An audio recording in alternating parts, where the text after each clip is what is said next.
What is going on, guys? Welcome back to the channel. Today we are looking at the power station and how these small but powerful units give you a boost in your progression inside of Illuvium Zero. Now, if you are new to the game or need more advice on how to play, I've made a whole guide in my channel section covering each building about Illuvium Zero, and links are in the description to play the game or to join my guild. So now that we have covered a few of the basic buildings, the power station is unlike the others in that it is used to boost the efficiency of your production.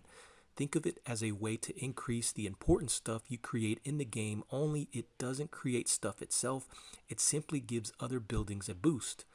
And the reason why this is important is because certain buildings that have a proximity to other buildings will have an efficiency meter, with 100 being the base level and 150 being the max.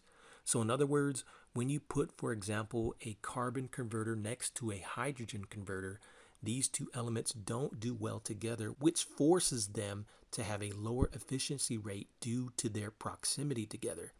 This is where the power station comes in, as you can increase these buildings' efficiency by adding one or more power stations near these buildings that suffer from the reduced efficiency rate.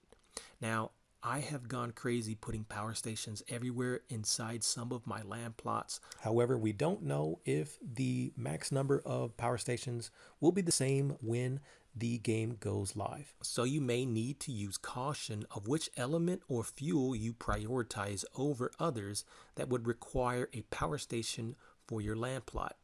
The power station is an optional building and it is not mandatory to have in the game, but because of what it does, it is definitely a structure every player should be using if they are serious about optimizing their fuel or element or other building in the game.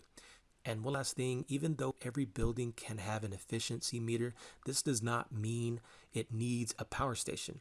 Most likely, if it is not a blueprint scanner, fuel, or element type building that deals with the currency of Illuvium Zero, then it probably doesn't need a power station.